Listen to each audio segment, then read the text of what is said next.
Bienvenidos a este programa de política donde hoy tenemos al presidente actual del Cabildo de Gran Canaria y candidato por Unidos por Gran Canaria, José Miguel Bravo de Laguna, que nos va a hablar de la legislatura que ha pasado y también de cómo se presenta esta precampaña y esta campaña electoral. Bienvenido a este programa. Muchísimas gracias por la invitación y darme la oportunidad de participar en él. Don José Miguel, ¿cómo resumiría usted la legislatura que está terminando en el Cabildo de Gran Canaria? Pues quizás si tuviese que resumirla en muy pocas palabras, pues diría que es la legislatura, el mandato durante estos 4 años de la recuperación del Cabildo de Gran Canaria como motor, como impulsor político de la isla y por tanto la recuperación de una imagen más valorada y más estimada, más conocida de Gran Canaria. ¿Y qué proyecto nos diría usted que le ha quedado como una frustración de no poder haber terminado o no haber conseguido en esta legislatura? Bueno, la política siempre es el arte de lo posible y evidentemente las necesidades y los problemas son siempre superiores a los recursos con los que cuentas. En consecuencia, siempre, por mucho que hagas cosas, pues evidentemente no puedes conseguir todos los objetivos, todas las metas que te propones.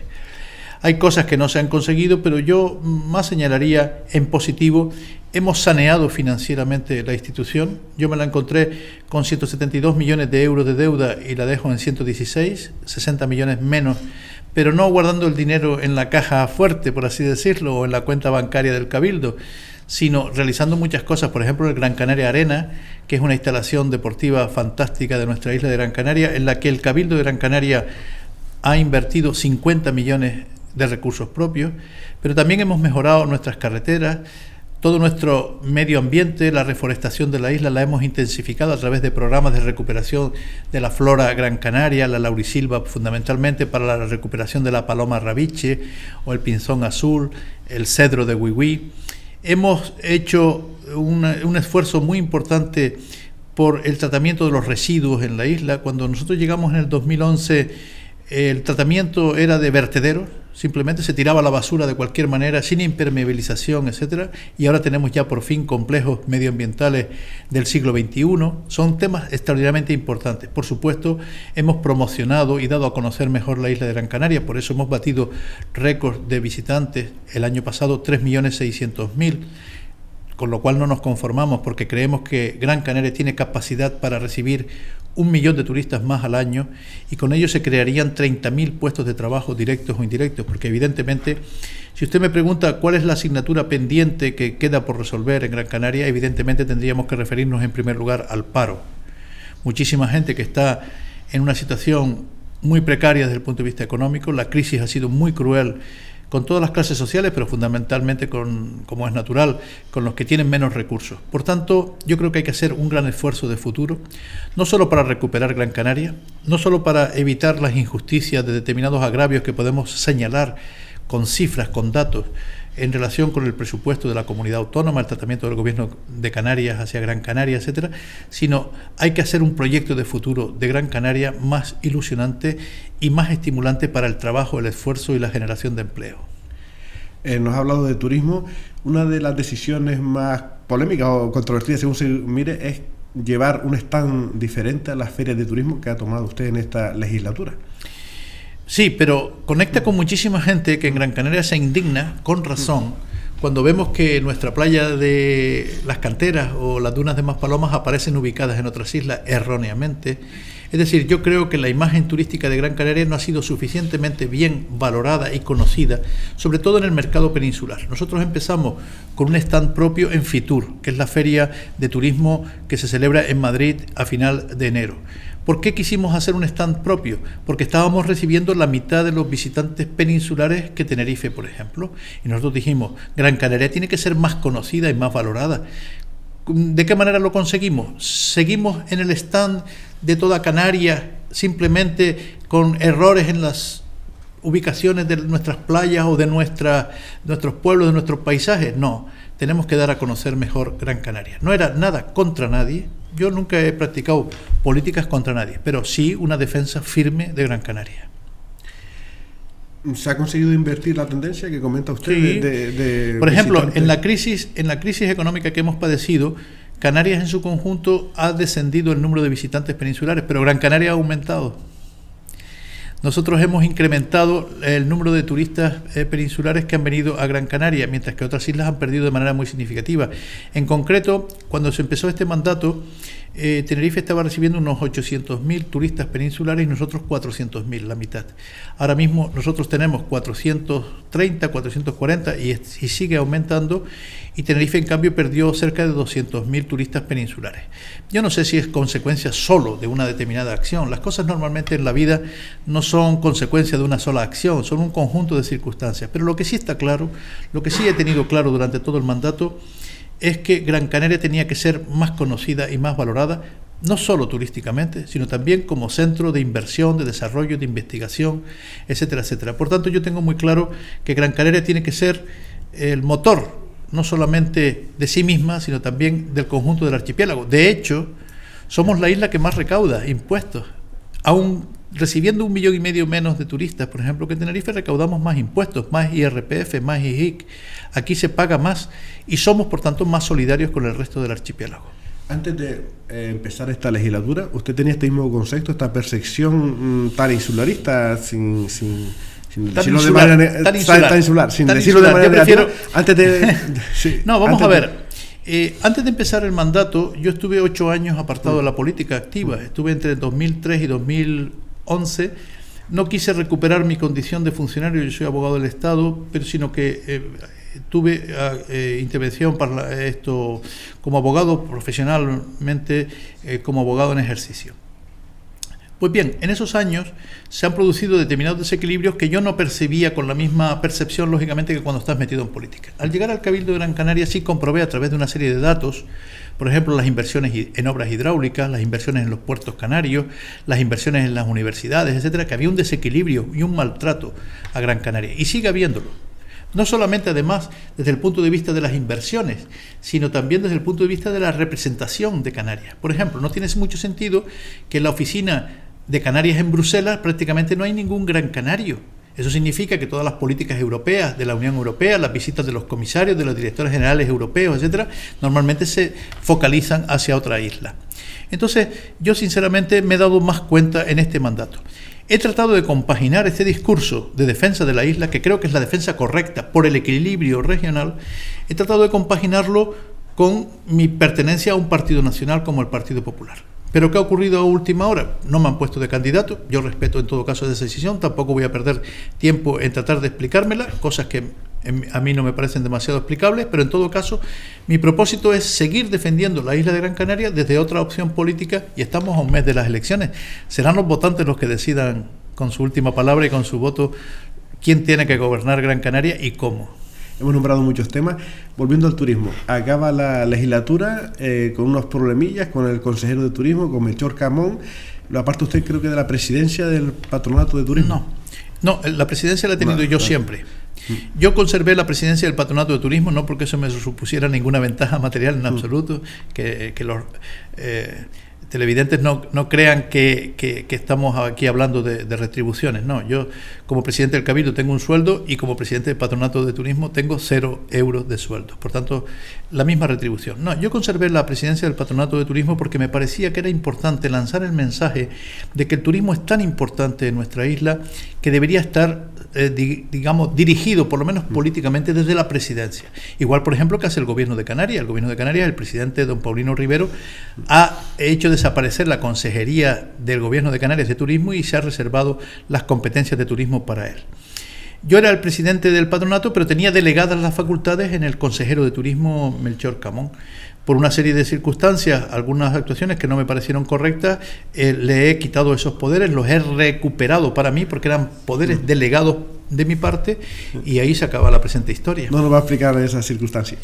Bueno, las he explicado ya, pero creo que sinceramente no vale demasiado la pena. Se cometieron algunas cosas que en mi opinión no eran correctas, pero no solamente en mi opinión personal, sino también había unos informes de intervención que decía que determinadas resoluciones no se ajustaban estrictamente a derecho, y yo creo que lo correcto por mi parte era recuperar los poderes, porque el consejero de turismo actuaba por delegación mía, y si a mí me parece que no actuaba de manera correcta, lo normal es que yo recupere esas facultades, y durante estos 2 últimos meses de mandato las firmas las realizo yo. Una pregunta que también tiene que ver con turismo, quizás, de actualidad.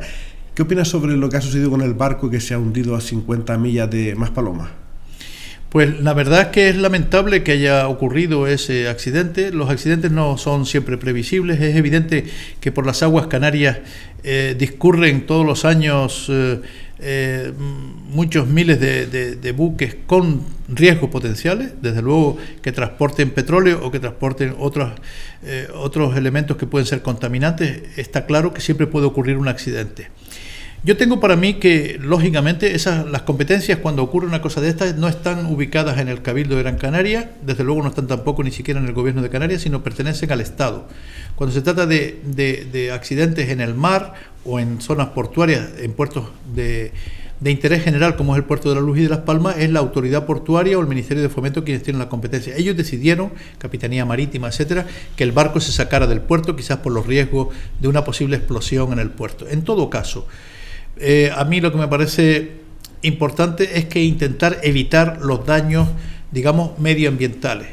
Esta misma noche me han informado que había aparecido algunas manchas cerca de Beneguera, pero parece ser, se está estudiando si son procedentes de ese buque hundido a esa distancia que usted ha señalado o es algún otro buque que ha aprovechado para limpiar y en todo caso puede producir algún efecto contaminante. Lo que sí tenemos los servicios de emergencia del Cabildo de Gran Canaria en alerta por si hay que ayudar al ayuntamiento, en este caso de Mogán, porque parece que algunos de esos vertidos pueden llegar a la costa de Beneguera, para evitar el mayor daño ecológico posible. Parece increíble de lo que estamos hablando, de lo que nos jugamos con este tipo de accidentes.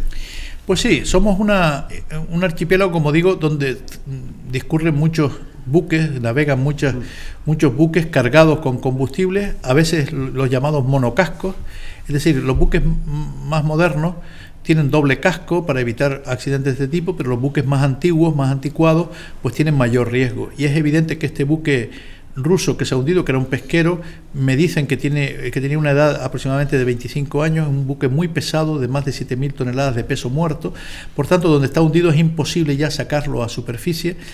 También me dicen los expertos, porque lógicamente me he interesado por el tema, aunque no tenga competencias en alta mar, pero lógicamente nos puede afectar como isla de Gran Canaria y mi responsabilidad es enterarme de todo lo posible, que es posible que el fuel que llevaba en depósito ese buque se condense o se solidifique a ese nivel de hundimiento de 2.000 y pico metros de profundidad y no aflore a la superficie. Puede haber otros elementos contaminantes, porque siempre un barco de esa naturaleza tiene otros elementos contaminantes. Parece que en todo caso la mancha que se creó como consecuencia del hundimiento se aleja de las costas Canarias y Gran Canaria. Pero al mismo tiempo me han avisado esta tarde mismo de esas otras circunstancias, de unas manchas no excesivamente amplias, pero en todo caso sí contaminantes, que han aparecido relativamente cerca de nuestras costas de Beneguera. Se ha criticado que si no existe un protocolo, que si se debe haber actuado de otra manera. ¿Cree usted que se podía haber evitado? ¿O cree usted también que estamos preparados para este tipo de emergencia? Evidentemente toda precaución es poca en temas como este. Quizás se podría intensificar más la formación y la preparación de gente en el propio puerto, la autoridad portuaria. Tampoco quiero hacer demagogia al respecto, sería para mí fácil y para mucha gente enseguida tirar las campanas al vuelo y en todo caso pues señalar los defectos de los demás y hacer un poco de demagogia al respecto. Yo creo que en esto, como en casi todos los órdenes de la vida, hay que ser prudente. Por un lado, señalar los riesgos, tomar las precauciones, al mismo tiempo no crear un alarmismo excesivo que también nos pueda perjudicar desde el punto de vista de la imagen turística, porque a veces se habla mucho de los riesgos y parece como si esos riesgos fueran ya realidad. A veces se puede transmitir, y al fin y al cabo vivimos del turismo, una imagen excesivamente pesimista o alarmista de nuestra realidad. Es evidente que vivimos en un mundo, digamos, sometidos a 1000 accidentes. Mire usted lo que ha ocurrido con el último accidente de avión, que no fue precisamente un fallo mecánico, sino un fallo humano. Estamos sometidos a muchas cosas. ¿Se puede prevenir todo? Pues es difícil. Ahora hay que hacer un esfuerzo de prevención y de preparación lo más amplio posible, porque efectivamente los riesgos existen. Lo sucedido en el Oasis ha sido todos los temas de los que más se ha hablado de esta legislatura, que le ha afectado a usted. Incluso algunos han afirmado que si esto ha influido para que usted no fuera el candidato del Partido Popular.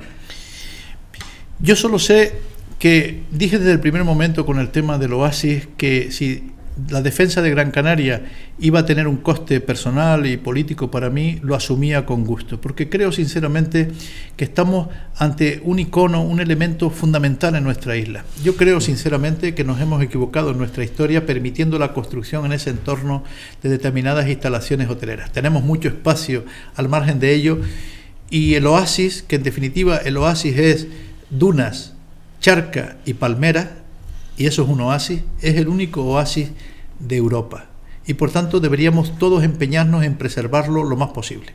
Pero es verdad que a lo largo de los años allí ha habido determinadas construcciones y hay lo que podemos considerar derechos adquiridos por parte de empresas o privados.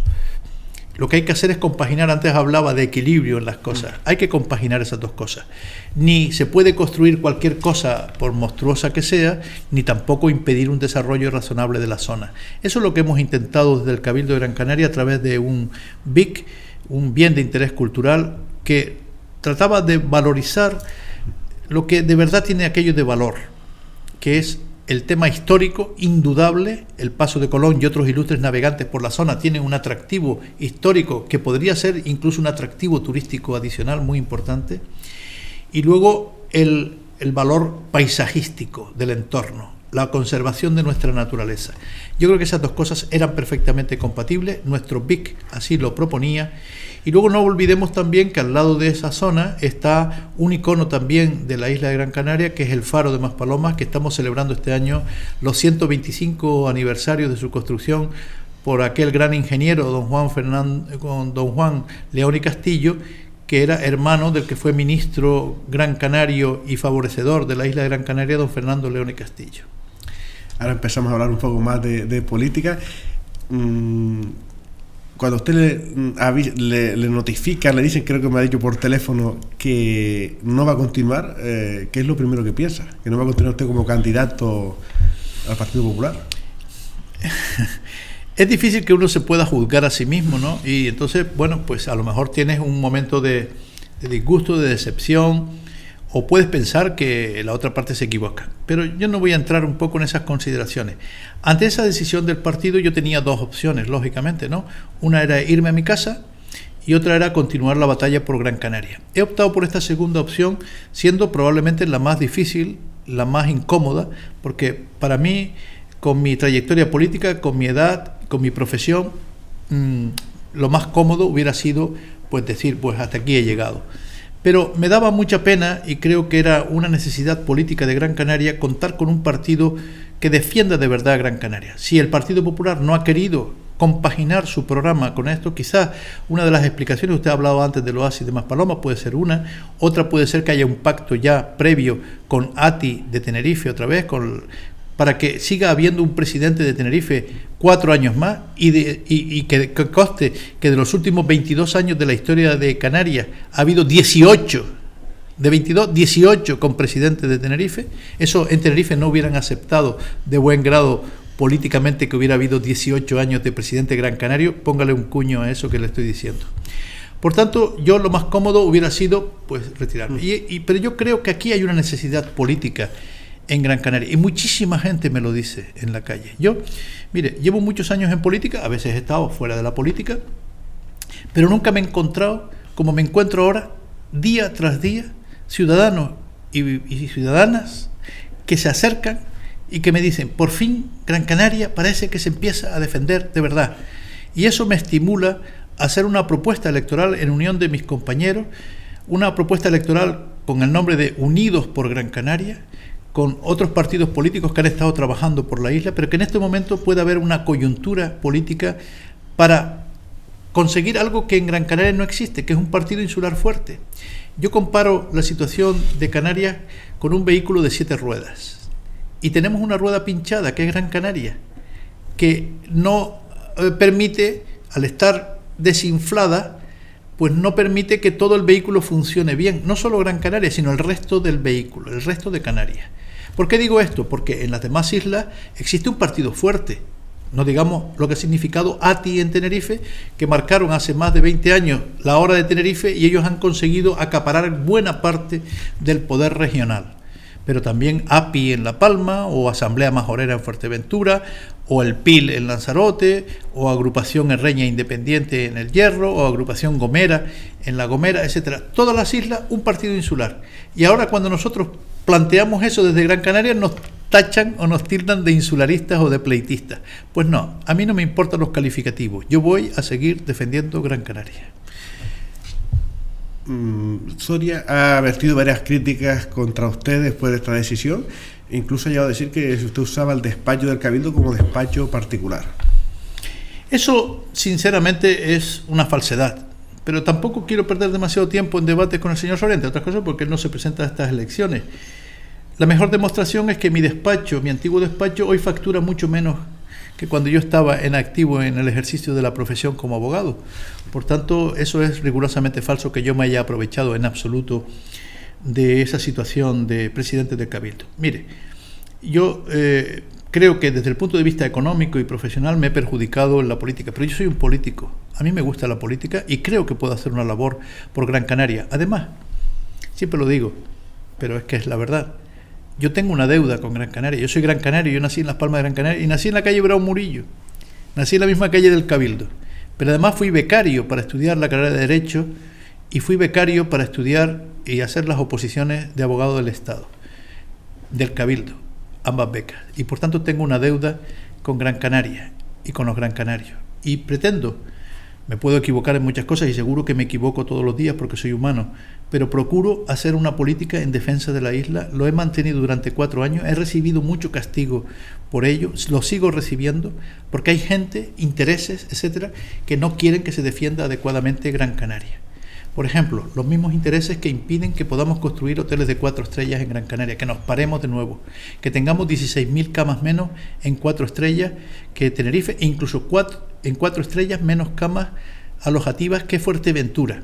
Por tanto, quieren un parón de Gran Canaria, que por otra parte es un error, porque siendo Gran Canaria la gran despensa del archipiélago, la que más recauda, he publicado un artículo hace pocos días señalando que en Gran Canaria se está recaudando el doble casi de impuestos de IRPF, del impuesto de la renta de las personas físicas, que en Tenerife.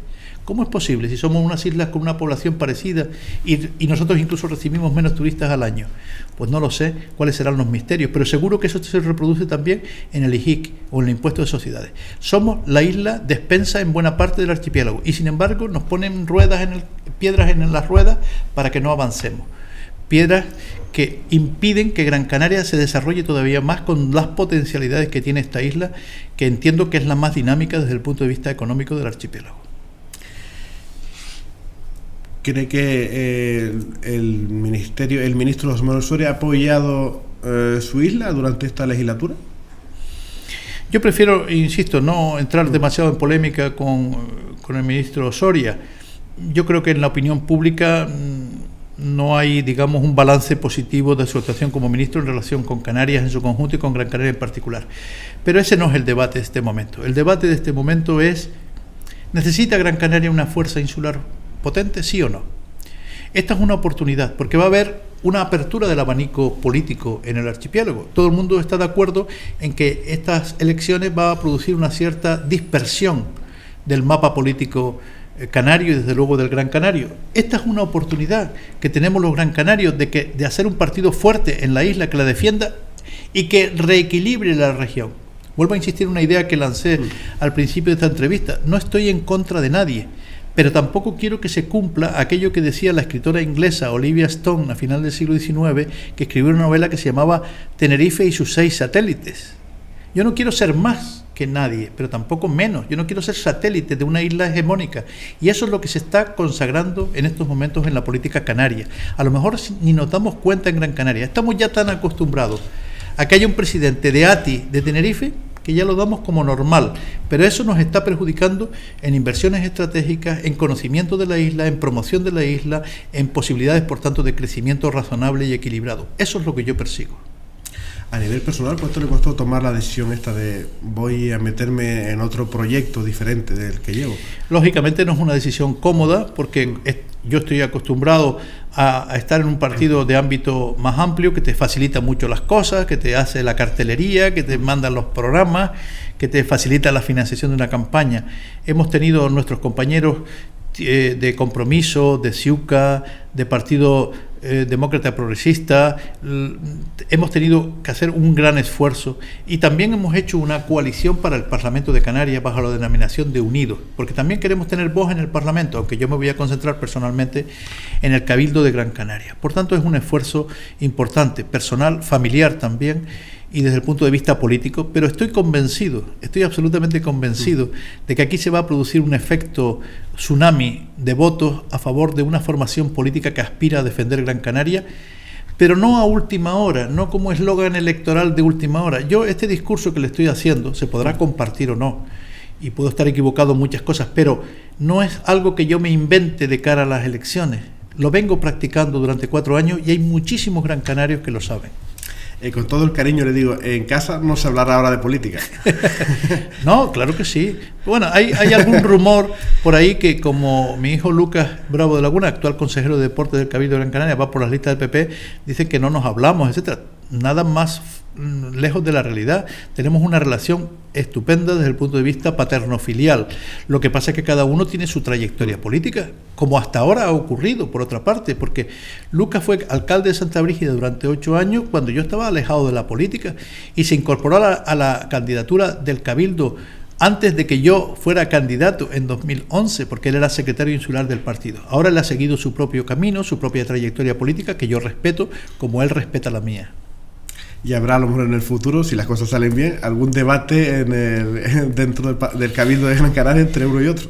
Pudiera ocurrir, pero eso tampoco tiene que sorprender. Muchas veces yo he recibido críticas en el pasado diciendo poco menos como que yo favorecía la trayectoria política de Lucas. Ahora se ha demostrado claramente que su trayectoria política y la mía son diferentes y son distintas.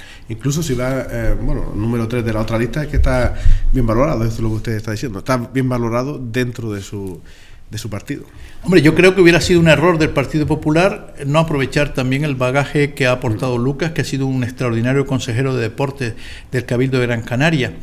Yo creo que he tenido un buen equipo en su conjunto, en el equipo del Grupo Popular en el Cabildo de Gran Canaria. Yo he procurado, lo he dicho en varias ocasiones, que esa orquesta tocase bien.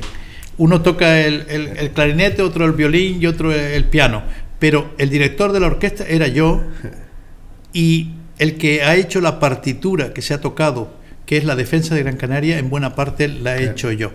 Por tanto, yo creo que eso es un grupo que quizás debía haber continuado, pero la decisión política ha sido que no continuase. Ha habido, no solamente en mi caso, sino otros consejeros, cambios importantes en la lista del Partido Popular. Eso habrá que pedirle en su caso explicaciones al propio Partido Popular. ¿Intentaría usted fichar a su hijo en su momento? A su hijo y a alguno más. Bueno, ahí hay gente muy preparada, pero yo he preferido esta oferta, esta opción de Unidos por Gran Canaria, venir sin mochila. Ahora que se utiliza tanto eso de las mochilas y de que los políticos modernos parece que llevan mochilas, yo he venido limpio de mochila, no he venido con nadie, no he tratado de forzar a nadie a que me siga, porque yo creo que esto es un proyecto que por sí solo tiene fuerza suficiente para llegar al corazón de los Gran Canarios. En un medio se publicó que José Miguel Bravo de Laguna le había robado 2 concejales a su hijo en Santa Brígida. Porque creo que 2 se habían ido, pero bueno, no... Hay un medio de comunicación que siempre está buscando 3 pies al gato y igual tiene 4. Y la verdad es que forma parte un poco de ciertas campañas que además ya sabemos que responden a intereses empresariales o los intereses que sean, y en todo caso pues hacen titulares un poco llamativos. Lo único que ha ocurrido es que efectivamente 2 concejales del actual grupo de gobierno en Santa Brígida se han querido venir con Unidos por Gran Canaria, y naturalmente, como son personas muy competentes y muy eficaces, pues los hemos aceptado, y yo creo que eso es legítimo, porque mire, se habla muchas veces de transfugismo y tal, pero a un mes de las elecciones no cabe hablar de transfugismo. Aquí no hay transfugismo, aquí hay unas candidaturas que presentan unos determinados partidos políticos, y la gente que no está en esas candidaturas tiene perfectamente derecho a plantear el uso de un derecho constitucional que es el de la participación política, y ofrecerse al electorado y decirle: yo tengo este otro planteamiento distinto, y ustedes serán los jueces definitivos el día 24 de mayo. En su lista, ya han presentado la lista Unidos por Gran Canaria, número 2.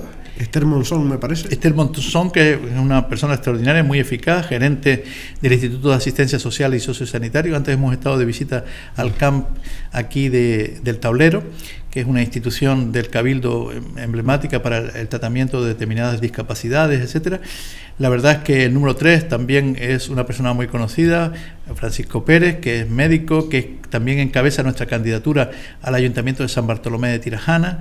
En definitiva, llevamos un equipo que combina experiencia política, es mi caso, por ejemplo, con una trayectoria determinada, pero también personas como Esther Monzón, que es la primera vez que se presenta a unas elecciones. Por tanto, de eso se trata: hombres, mujeres, jóvenes y mayores, con experiencia y sin experiencia política. Y en todo caso, sin un marchamo ideológico determinado, porque yo quiero decirle, y aprovecho la oportunidad, de que Unidos por Gran Canaria no es exactamente un partido de derecha, de centro o de izquierda, es una coalición electoral como movimiento social. No tiene una definición ideológica clara. Yo procedo del Partido Liberal de toda mi vida, estuve en la UCD con Suárez y después en el Partido Popular. Pero Unidos por Gran Canaria tiene fundamentalmente, más que un enfoque ideológico, tiene el enfoque de hacer ver a la gente que en Gran Canaria hace falta un partido insular fuerte que defienda esta isla frente a determinados agravios y al mismo tiempo proyecte un programa y una ilusión de futuro, sobre todo para nuestra gente joven. Yo a veces digo, y no es en ninguna vanidad, que yo no estoy pensando tanto en las próximas elecciones cuanto en las próximas generaciones. Porque mire, para mí, por mi edad, que Gran Canaria mejore es importante, pero es más importante para la gente que tenga una perspectiva de 20, 30, 50 años por delante y que se encuentre una isla mejor, más fuerte, mejor situada, mejor valorada, mejor conocida, mejor estimada. En definitiva, la Gran Canaria con la que sueño siempre. Me está diciendo usted entonces más o menos que ha renunciado a algunas ideologías políticas por defender puramente Gran Canaria, la idea de Gran Canaria. Usted sabe que en los partidos, en las formaciones políticas hay dos versiones o dos vertientes. Una es la ideológica, partido de centro, derecha e izquierda, y otra es la territorial. Por ejemplo, los partidos nacionalistas muchas veces han planteado que ellos no es tanto un problema ideológico, sino un problema de la distribución del poder en el Estado. Pues yo lo que estoy planteando es la distribución del poder en Canarias. Por eso, más que un énfasis ideológico, estamos haciendo énfasis en la necesidad territorial, la necesidad política que tiene Gran Canaria de tener una fuerza política insular que la defienda, al igual que ocurre en otras islas. ¿Defiende Gran Canaria dentro de Canarias y en qué parte o porcentaje dentro del territorio español? Yo me siento gran canario, español y europeo. Yo ahí no tengo ninguna duda. Digamos, parafraseando lo que decía nuestro gran escritor Benito Pérez Galdós, que hablaba de los círculos concéntricos y del amor, que el amor a la patria chica no era incompatible con el amor a la patria grande. Aquellas famosas frases de Benito Pérez Galdós en su famoso discurso La Fe Nacional, cuando decía: nosotros los más distantes seamos los más próximos en el corazón de la patria. A mí no me importa decir eso, pero sí creo que hay una necesidad política indudable en Gran Canaria como consecuencia del esquema de poder repartido aquí en el Parlamento de Canarias, fundamentalmente, y que afecta a los cabildos. Por ejemplo, uno de los planteamientos que nosotros hacemos es potenciar mucho más los cabildos, tener muchas más competencias que hoy están en el gobierno de Canarias y que muchas veces se utilizan en contra de una isla. Yo estoy en contra de la CODMAC, por ejemplo, como Comisión de Medio Ambiente de Canarias, porque muchas veces se utilizan unas mayorías determinadas para perjudicar a Gran Canaria. Y por eso prefiero el modelo balear, que hace que sean los consels insulares en Baleares y aquí los cabildos los que deberían determinar las políticas territoriales de cada isla, o la promoción del turismo. ¿Por qué se nos tiene que prohibir desde otras islas que construyamos hoteles de 4 estrellas si nosotros consideramos, a través de nuestro plan insular de ordenación, que tiene Gran Canaria capacidad de carga suficiente para construir hasta 180.000 plazas alojativas? En este momento tenemos 130.000. Muchas de ellas necesitadas de renovación, que quede perfectamente claro que yo también defiendo la renovación de la planta antigua, obsoleta, que tenemos en parte en el turismo. Pero eso no es incompatible con nueva construcción, porque si no siempre estaremos en desventaja, que es lo que algunos pretenden, que sigamos en desventaja. ¿No coincide en esto con Clavijo? ¿No dijo también que había que eliminar la CONMAC? No, Clavijo coincide conmigo. Yo vengo diciendo esto de la desaparición de la CONMAC desde hace 10 años. Desde que estaba fuera de la política, incluso hice un dictamen como abogado del Estado, hice un dictamen en relación con el modelo territorial de Canarias. Me lo pidió la FECAI entonces, como profesional que era, me podía dedicar al ejercicio de la profesión, y entonces yo les planteé que el modelo a seguir era el modelo balear de consejos insulares y no de consejo regional para decidir la política territorial. Si se da el caso, ¿faltaría con Coalición Canaria en el gobierno de Canarias si se diera...? Yo creo que Unidos por Gran Canaria va a pactar con cualquiera que plantee una definición correcta de Canarias, una definición equilibrada. Somos una región complicada por razón de las islas, y además de ser complicadas porque somos islas, tenemos dos islas que son parecidas en población, en riqueza, en oferta portuaria, aeroportuaria, turística, etcétera, etcétera. Tenemos que ser competidores, y a veces hasta esa competencia ha sido buena en la historia porque te estimula a mejorar. Pero claro, una cosa es que la competencia sea sana y otra es que sea, digamos, que el barco esté desnivelado hacia un lado, y que como consecuencia de tener partidos insulares con los que pacta ATI con otras islas, Gran Canaria se quede, como decimos los canarios, mirando para los celajes. Es decir, viendo que aportamos más dinero que nadie y después recibimos menos en puertos canarios, en obras hidráulicas, en las universidades. Recibimos 30 millones de euros menos en la Universidad de Las Palmas que en la Universidad de La Laguna, todos los años, teniendo el mismo número de alumnos. ¿Por qué todos los años? Parece que tuviéramos que pagar peaje por haber construido la Universidad de Las Palmas de Gran Canaria, que bien nos costó, porque también allí había muchos mensajes de que no se construyera la Universidad de Las Palmas de Gran Canaria, que era insularismo, que era pleitismo. También se nos acusó a los que participamos en la construcción, en la creación de la Universidad de Las Palmas de Gran Canaria, también se nos atribuyó lo mismo que hoy me están diciendo. Pero la realidad nos demuestra que hay que dar esos pasos con firmeza, con decisión, sin pelearse con nadie, sin agravios, pero con firmeza. Y eso es lo que yo tengo muy claro. Algunos han criticado también a nivel de Canarias con los que han pactado en otras islas, con el historial a lo mejor polémico de algunos otros partidos de otras islas. Todo se presta a críticas, ¿no? Yo no voy a entrar en esa polémica. Me han criticado y luego te repasas las listas de los partidos que te critican y tienen imputados en sus candidaturas y tienen muchos problemas de crisis y de corrupción de los que han sido responsables a lo largo de la historia. Por tanto, yo creo que ese es un mal planteamiento. Ese planteamiento beneficia probablemente a las fuerzas políticas emergentes que están ahí esperando que las fuerzas tradicionales se destrocen entre sí para tener más fuerza electoral.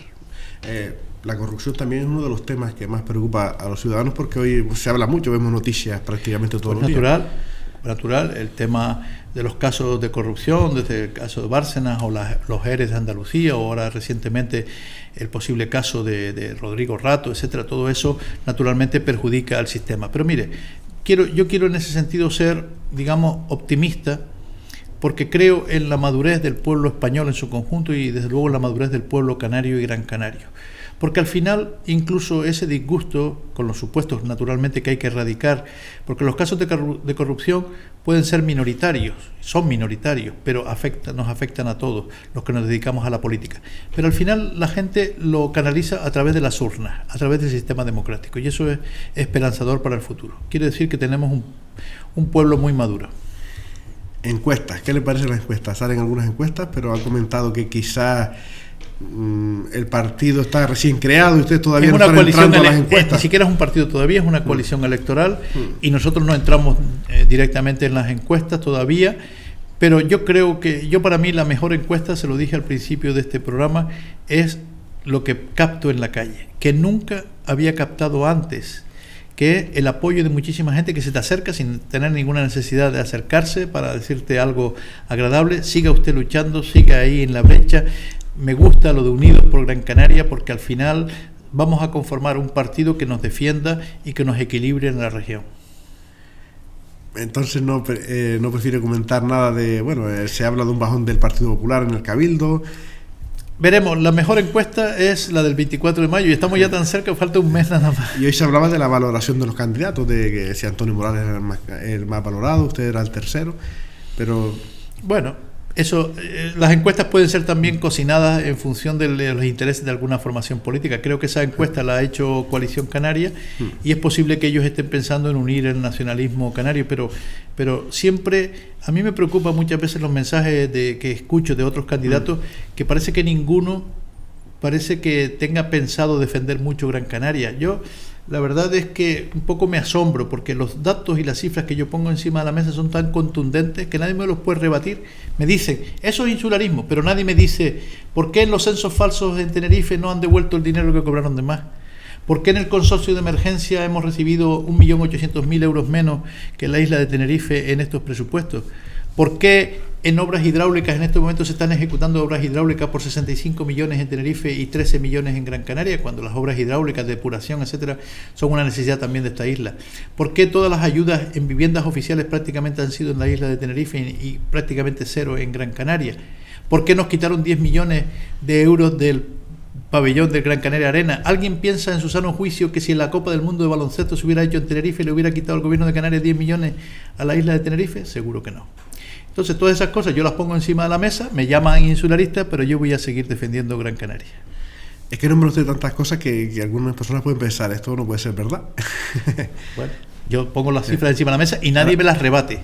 La diferencia con otros planteamientos, digamos, de mayor visceralidad o sentimientos, es que yo pongo datos encima de la mesa. Cuando yo le digo, por ejemplo, que aquí recaudamos el doble de impuestos que en Tenerife, es que lo pongo encima de la mesa, no me lo invento. Que alguien me diga, no es verdad porque las cifras reales son tal... No.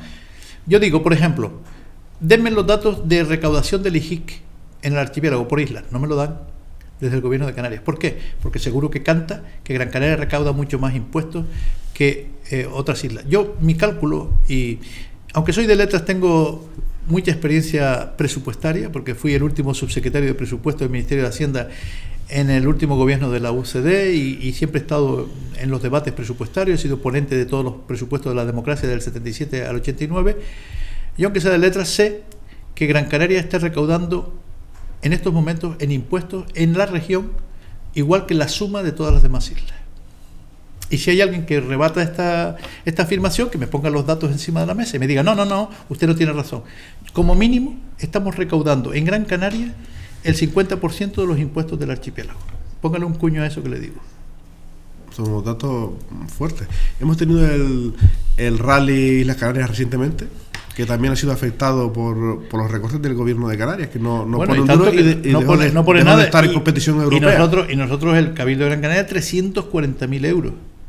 340.000 euros. ¿Por qué lo hacemos?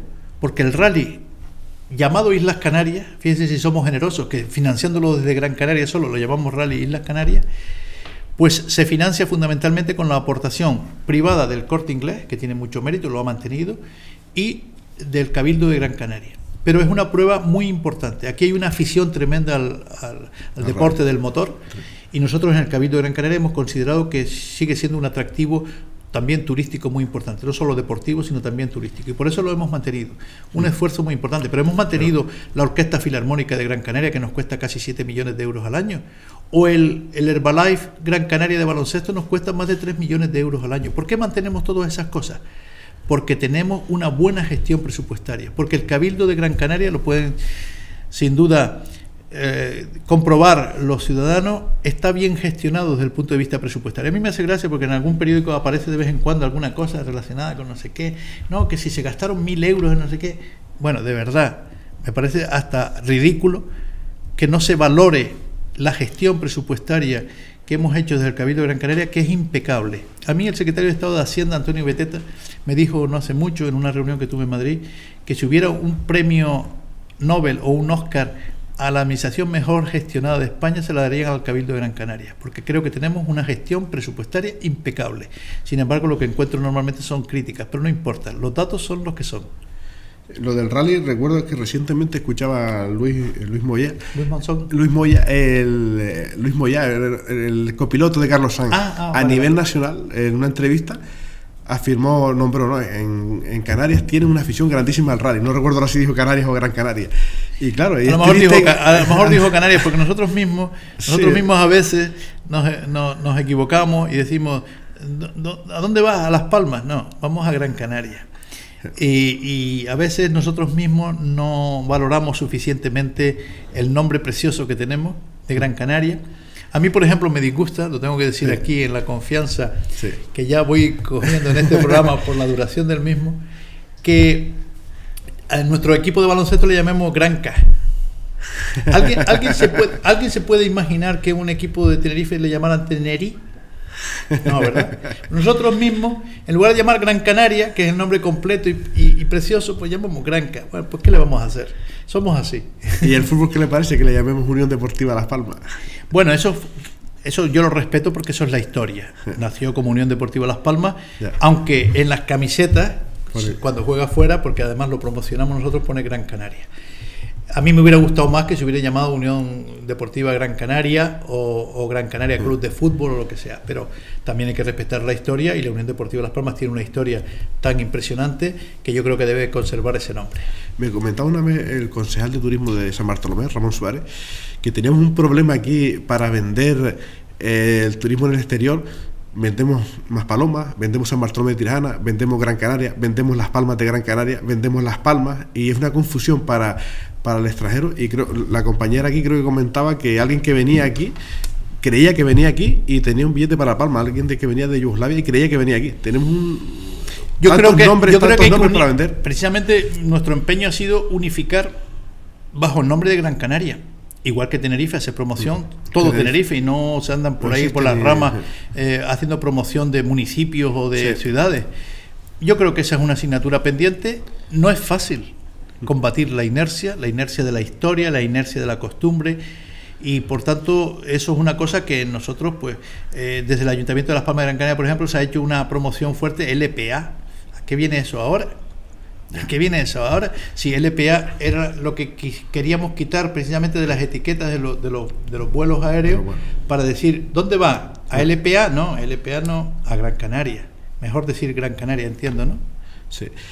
¿Considera, cuando le dicen a usted insularista, sí se considera un poco nacionalista? ¿Nacionalista? En el sentido correcto de la palabra, sí, pero lo dije antes, creo que es perfectamente compatible el amor que tengo por mi isla y el agradecimiento que tengo a mi isla con un sentimiento de sentido más amplio. Lo que no soy es ningún obcecado ni ningún fanático de nada, pero yo creo que lo que hay es que poner corazón y firmeza en la defensa de tus ideas y de tus planteamientos. Y yo creo que eso lo estamos consiguiendo desde luego en Unidos por Gran Canaria. En la carretera de la aldea, ¿también se ha sentido perjudicado por el gobierno de Canarias? Bueno, es que la carretera de la aldea es una prioridad que sin duda, si hubiera estado en alguna otra isla, y no digo solo Tenerife, a lo mejor ya se hubiera hecho por parte del gobierno de Canarias. Se hizo, por ejemplo, un túnel en el Hierro para facilitar el acceso desde Valverde a Frontera. Se hizo un túnel costosísimo por donde pasan a lo mejor 200 coches al día. ¿Y por qué? Porque era necesario evitar una vuelta enorme que había que hacer para conectar Valverde de Frontera en el Hierro.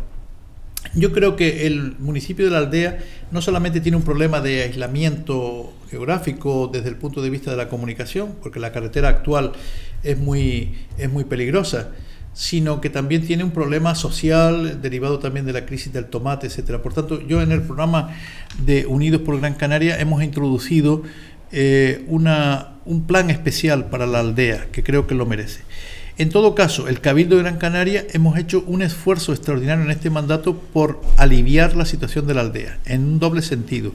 Primero, hemos financiado con más de 10 millones de euros el mallado de la antigua carretera para evitar la caída de piedras y por tanto tener que cerrar esa carretera, y luego hemos aportado 10 millones también adicionales del Cabildo de Gran Canaria para la nueva obra de la carretera de la aldea, el tramo entre el Risco y la aldea, y con ello pues yo creo que hemos contribuido en la medida de nuestras posibilidades a mejorar por lo menos las esperanzas, las expectativas de la aldea.